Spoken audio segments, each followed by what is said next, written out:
আসসালামু আলাইকুম, শুভেচ্ছা, স্বাগতম। প্রিয় দর্শক, আজকে জানেন যে আপনারা অর্থ উপদেষ্টা বাজেট দিয়েছে। ওই বাজেটের পাশাপাশি উনি মন্তব্য করছেন যে অতি তাড়াতাড়ি গণতান্ত্রিক সরকারের হাতে এরা ক্ষমতা হস্তান্তর করতে চায়, এটা তাদের অন্যতম লক্ষ্য। ওই ব্যাপার নিয়ে বাংলাদেশ প্রতিদিন পত্রিকায় এই সংবাদটা ছাপানো হয়েছে। গণতান্ত্রিক সরকারের হাতে ক্ষমতা হস্তান্তর সরকারের অন্যতম লক্ষ্য। অর্থ উপদেষ্টা সালাউদ্দিন আহমেদ বলছেন, অন্তর্বর্তী সরকারের অন্যতম লক্ষ্য হল একটি অবাধ ও নিরপেক্ষ নির্বাচনের মাধ্যমে জনগণের ভোটাধিকার প্রতিষ্ঠা করা এবং গণতান্ত্রিক সরকারের হাতে ক্ষমতা হস্তান্তর। খুবই সুন্দর কথা। সোমবার 2025-26 অর্থ বছরের প্রস্তাবিত বাজেট বক্তৃতায় একথা বলেন তিনি। তার এই বক্তৃতা বাংলাদেশ টেলিভিশন ও বাংলাদেশ বেতার সরাসরি সম্প্রচার করে। অর্থ উপদেষ্টা বলেন, গত 1.5 দশকে দেশের নির্বাচন পুরোপুরি ভেঙে ফেলা হয়েছে।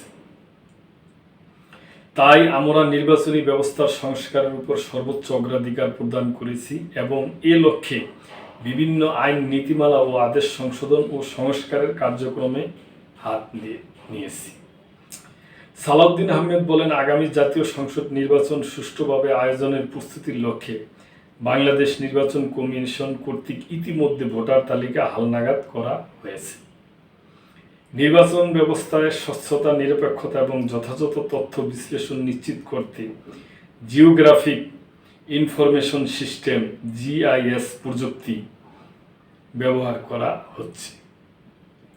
2025-26 অর্থবছরের প্রস্তাবিত বাজেটে নির্বাচন কমিশনের ইসির জন্য 2,725 কোটি টাকা বরাদ্দের প্রস্তাব করা হয়েছে।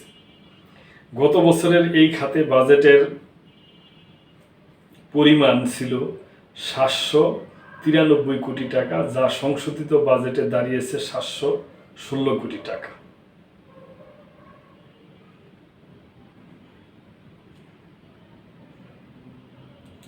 তো দর্শক, উনি সালাউদ্দিন আহমেদ এই বলছে আর কি যে বাংলাদেশ ওনারা এইটি করতেছে, বিশেষ করিয়া যে সুষ্ঠু একটা সুন্দর নির্বাচন করিয়া এবং নির্বাচিত সরকারের হাতেই ক্ষমতা হস্তান্তরের ব্যাপারে ওনারা অঙ্গীকারাবদ্ধ।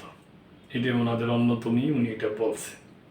তো দর্শক, আমরা সেটি আশা করুন এবং বাজেট যা ঘোষণা করা হয়েছে, আশা করি বাজেট পরবর্তী সেইভাবে কার্যক্রমগুলো ঠিকঠাক মতো চলবে, এটা আমাদের আশা।